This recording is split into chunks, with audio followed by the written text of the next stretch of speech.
السلام علیکم ورحمۃ اللہ وبرکاتہ. امید کرتا ہوں آپ سب خیریت سے ہوں. یقیناً میرا پیج وائس آف سید کے نام سے آپ سب دیکھ رہے ہوں گے.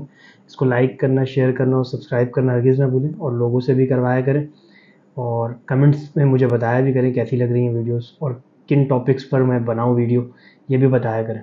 اللہ تعالیٰ آپ سب کو جزائے خیر دے. اچھا، میرا موضوع وہی آج کی اچھی بات پر میں دوبارہ سے آپ کے سامنے حاضر ہوں.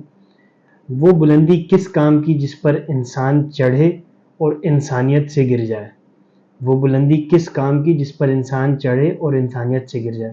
میں نے پہلے بھی کہا ہے کہ انسانیت کا خیال رکھنا بہت ضروری ہے. انسان عبادت سے فرشتہ تو بن سکتا ہے، نیک تو بن سکتا ہے، ولی تو بن سکتا ہے، لیکن انسان عبادت سے انسان نہیں بن سکتا. عبادت سے انسان نیک بن سکتا ہے، ولی بن سکتا ہے، فرشتہ بن سکتا ہے. عبادت سے انسان انسان نہیں بنے گا. انسان بنے گا احساس سے، اور احساس درد سے ہوتا ہے. جس کے اندر جتنا زیادہ درد ہوتا ہے اس کے اندر اتنا زیادہ احساس ہوتا ہے. تو لوگوں کی قدر کریں ان کے چلے جانے سے پہلے، نہ کہ چلے جانے کے بعد کہیں کہ یہ لوگ بہت اچھے تھے، یہ شخص بہت اچھا تھا. انشاءاللہ پھر ملاقات ہوگی. اجازت دیجیے گا. السلام علیکم ورحمۃ اللہ وبرکاتہ.